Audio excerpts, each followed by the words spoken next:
এসিএসের জনপ্রিয় শিক্ষক অভি দত্ত তুষার এবং হালকানেস্টাইনের প্রতিষ্ঠাতা আনাস ফেরদৌস, এরা দুজন শিক্ষক হিসেবে যথেষ্ট মোটিভেটেড এবং যথেষ্ট অনুপ্রাণিত করে স্টুডেন্টদের।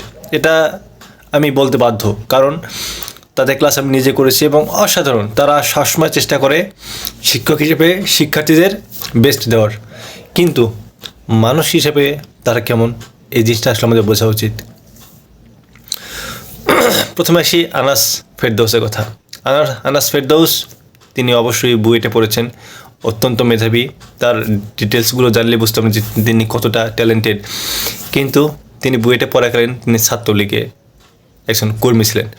শুধু ছাত্রলীগের সাধারণ কর্মী না, ছাত্রলীগের যে কোনো প্রোগ্রামে সবচেয়ে বড় প্রভাবশালী এবং প্রতাপশালী হিসাবে তিনি পরিচিত ছিলেন। এমনকি এই যে জুলাই অভ্যুত্থানে যে ছাত্রলীগেরা যে আমাদের উপর হামলা করেছিল সাধারণ শিক্ষার্থীদের উপর, এই ছাত্রলীগদের খাবার ভরণ পোষণের দায়িত্ব কিন্তু কিছুটা অংশ এই আনাস ফেরদৌস করে। সো আমার কাছে যেটা মনে হয়েছে যে এই আনাস ফেরদৌস যে প্রতিষ্ঠানটা দিয়েছে, এর মূল টার্গেটে ছিল যে কীভাবে ছাত্রলীগের একটা পদ বাগিয়ে বা একটা ছাত্রলীগের একটা ইনভেস্ট করার মাধ্যমে সে সরকারের বিগত সরকারের ফ্যাসিস্ট হাসিনার হাতকে অনেক শক্তিশালী করতে চেয়েছিল, যেটা সে এখনও চালাচ্ছে তার কার্যক্রম। এবং আরেকজন হচ্ছে অভি দত্ত তুষার। অভি দত্ত তুষার সম্বন্ধে আমি আগে থেকে জানতাম যে তিনি অনেক ভালো টিচার এবং তিনি অনেক যথেষ্ট ভালো পড়ান। তবে আজ থেকে জানতে পারলাম যে তিনি 2015 সালে বুয়েটে পড়াকালীন যে তার জুনিয়রদেরকে র্যাগিংয়ের জন্য ছাত্রলীগের পোলাপানদের হাতে তুলে দিত। এবং বিষয়টা জানার জন্য বা বিষয়টা সত্যতা প্রমাণ হওয়ার জন্য আমি তার পেজে গেলাম এবং পেজে গিয়ে আমি আসলে দেখলাম যে তিনি কাজটা আসলে করেছেন। তবে তিনি তার পেজে লিখছেন যে আমি আমার কাজের জন্য লজ্জিত, আমি আসলে বুঝতে পারিনি যে আমার এই সামান্য একটা কথা বা আমার সামান্য একটা কাজে এত বড় একটা ক্ষতি হচ্ছে। তো বিষয়টা হচ্ছে যে তার নাম সম্ভবত সিলেটের নাম সম্ভবত সিএম বা শামীম আহমেদ। তো তিনি বিগত সরকার ফ্যাসিস্ট হাসিনার আমলে তিনি জাফর ইকবাল স্যারকে নিয়ে একটা কটূক্তি করেছিল। সো এটা হচ্ছে Jafar Iqbal sir, sorry sir না, এ তো সার। সো এটার স্ক্রিনশট অভি দত্ত তুষার সে একজনকে দিয়ে দেয় বা ছাত্রলীগের কর্মীর হাতে দিয়ে দেয়, যার ফলে সে হয়তো সে হাসিনার বিরুদ্ধে কিছু লিখছিল। তো এই বিষয়গুলো সে ছাত্রলীগের কর্মীর হাতে তুলে দেয় এবং ছাত্রলীগের কর্মীরা তাকে ধরে এবং তাকে বিভিন্নভাবে অকথ্য ভাষা অপমান করে, বিভিন্ন কিছু করে। সো এইসব বিষয়ে তিনি অনেক কিছু লিখেছেন। তো ওনার পেজে গিয়ে যেটা দেখলাম যে সব কিছু আসলে সত্য, তো এটা আসলে তাকে নির্যাতন করেছে এবং এটার পেছনে যে অবশ্যই অভি দত্ত তুষার আছে এটা তিনি নিজে স্বীকার করেছেন। কিন্তু তিনি কখনোই তিনি তার ভাষ্য মতে তিনি বলতেছেন যে তিনি এগুলোর সাথে ইনভলভ না, তিনি নাকি জানতেন না যে তাকে নির্যাতন করা হবে। মানে তিনি ছাত্রলীগের কাছে সমস্ত তথ্য দিয়েছেন এবং এটা তিনি জানতেন না যে ছাত্রলীগেরা তাকে ধরবে, তাকে নির্যাতন করবে। তো আপনি তাহলে দিলেন কেন বলেন? আপনার প্রিয় স্যার, আপনি লিখছেন যে আপনার জাফর ইকবাল হচ্ছে আপনার প্রিয় স্যার, তো আপনার স্যারকে নিয়ে কটূক্তি করছে, এই জন্য আপনার ছাত্রলীগের হাতে তথ্য দিয়েছেন। এবং ছাত্রলীগেরা যদি কিছু যদি করতো বা করতে না পারতো, তাহলে আপনি কেন তাদের তথ্যটা দিলেন? এটা আসলে এটা অবশ্যই এটা মিথ্যা কথা, এটা অবশ্যই মিথ্যা কথা। আপনি জানতেন এবং আপনি এটা জেনে শুনে কাজটি করেছেন এবং আপনি যে কাজটি করেছেন এটা একদম ঠিক করেননি। কারণ আপনিও যে ছাত্রলীগের একজন কর্মী সেটা আপনার ব্যবহারেই বোঝা যায়। যাই হোক, দেখুন, একটা মানুষ যে কোনো দলে যেতে পারে, আওয়ামী লীগ বা ছাত্রলীগ ছাড়া যে কোনো দলে যেতে পারে, কনভার্ট, সে ভালো বা খারাপ ভালো একটা ক্যাটাগরি থাকে, সে যাই হোক তবুও তাকে ভালো বলা যায়। কিন্তু যারা এই মুজিব আদর্শ যারা ছাত্রলীগ করে, এরা একমাত্র নর্দমার কিট ছাড়া এটা করবে না। এটা নর্দমার কি একজন মানুষ কখনোই ছাত্রলীগ আওয়ামী লীগ করতে পারে না, কখনোই না। একজন ছাত্রলীগ বা আপনার আওয়ামী লীগ তখনই মতাদর্শ হবেন যখন হয় সে নাস্তিক হবে। আর নাস্তিক বা একদম গোড়ামি টাইপের সবচেয়ে ভয়ঙ্কর যেটা বা সাধারণ মানুষের মধ্যে মানুষের কাতারে পড়ে না, এটা করেছে আওয়ামী লীগ। কারণ আওয়ামী লীগ যে দুঃসহ যে কাজগুলো করে, একজন আস্তিক মানুষ বা একজন আল্লাহর প্রতি বিশ্বস্ত মানুষ কখনোই এত জঘন্য কাজ করতে পারে না। একজন যে নিজের ধর্মকে ভালোবাসে সে কি মুজিব পূজা করবে? যে মানুষ স্রষ্টাকে ভয় করবে সে কি এক মানুষ আরেক মানুষকে হত্যা করতে দ্বিধাবোধ করবে? কিন্তু এরা করে না। এদের ধর্মটা হচ্ছে মুজিব ধর্ম, এদের পীরই হচ্ছে মুজিব।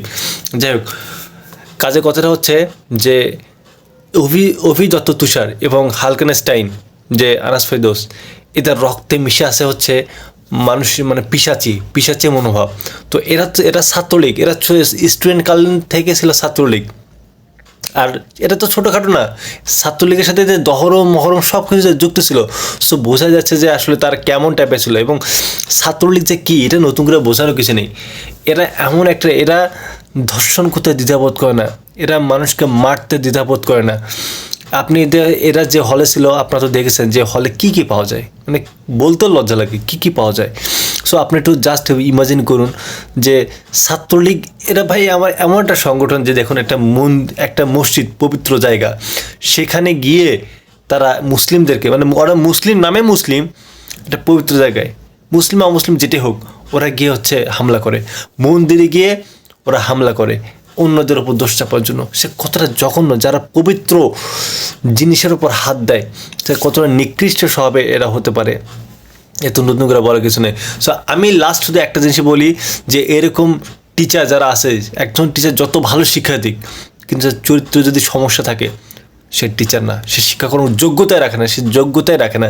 সো এই ধরনের টিচার যেসব প্যানেলে থাকবে সেই প্যানেল বয়কট করতে হবে। হালকেনস্টাইন অবশ্যই না, হালকেনস্টাইনকে অবশ্যই হালকেনস্টাইন যেহেতু ওটার প্রতিষ্ঠাতা, হালকেনস্টাইনের প্রতিষ্ঠাতা হচ্ছে আনাস ফেরদৌস, হালকেনস্টাইনকে আজীবনের জন্য বয়কট। ওরা থাকবে, ওটাতে যাওয়াই যাবে না, ওর কথাই শোনা যাবে না, ও কোনো মানে মানুষের কাতারেই পড়ে না। আরেকজন আছে আপনার অভি দত্ত তুষার, যেহেতু এসিএসে যদি অভি দত্ত তুষার, অবশ্যই তিনি শেয়ারের মধ্যে হয়তো আছেন, যদি তিনি এটার প্রতিষ্ঠাতা হন বা এটার সাথে যুক্ত থাকেন, অবশ্যই তার প্রতিষ্ঠান বয়কট করতে হবে। কারণ যারা শিক্ষার্থী র্যাগিংয়ের জন্য দায়ী, যারা শিক্ষার্থীর ওপর হামলা করে, যারা ছাত্রলীগ করে, তাদের আশেপাশে সাধারণ শিক্ষার্থী আমরা যাব না। এরা আমাদের দুশ্মন, ওরা আমাদেরকে শত্রু মনে করে, আমাদের উচিত তাদেরকে শত্রু ভাবা। তাদের মিষ্টি কথা আমাদের গলে গেলে চলবে না। আমি আপনাদের একটা কথা বলি, এসিএস হালকেনস্টাইন বয়কট, যেখানেই থাকবে ছাত্রলীগ বয়কট। দরকার পড়লে অনলাইন যত কোচিং আছে সব বয়কট, অনলাইন লাগবে না। দরকার পড়লে নতুন করে সাধারণ শিক্ষার্থীদের জন্য লাগবে না, যাদের টাকার কুরকুরি আছে ওরাই নতুন চ্যানেল খুলবে, ওরা নতুন আসবে। সো স্টুডেন্টের জন্য অনলাইন ক্লাস না হলে কোনো সমস্যা নয়। এখন সব জায়গায় কোচিং আছে, সব জায়গায় প্রাইভেট আছে, সো একটু টাকাটা বেশি লাগবে, স্টুডেন্টও করবে। অনলাইন মানে এই না যে একদম আহামরি সব কিছু শিখতেছে, অনলাইন তো আমরাও করছি, আমরা তো করি, তাই না? সো অনলাইন যে আহামরি তেমন কিছু তা না, এক কান্দে শুনে আরেক কান্দে জানি কতটুকু মনোযোগ থাকে। যা শুধু একটা কথা বলি, এসিএস বয়কট, হালকেনস্টাইন বয়কট, আর কোনো কথা নয়। সাধারণ শিক্ষার্থীদের পাশে যারা থাকবে না তাদেরকে অবশ্যই বয়কট করা হবে, এবং ভবিষ্যতেও এই নিয়ম চালু থাকবে। সাধারণ শিক্ষার্থীর ন্যূনতম যদি কোনো ক্ষতির সম্মুখীন হয় বা ন্যূনতম যারা ক্ষতি করার চেষ্টা করবে তাদেরকে অবশ্যই বয়কটের মাধ্যমে, খুব সামান্য শাস্তি হিসেবে বয়কট। আর এরপর যদি সাধারণ শিক্ষার্থী পেছন লাগে, তাহলে সাধারণ শিক্ষার্থী কি করতে পারে সেটা খুব ভালোভাবে জানেন আপনারা। যে হাতে কলম উঠতে পারে সে হাতে অস্ত্র উঠতে পারে। ইনকলাব জিন্দাবাদ।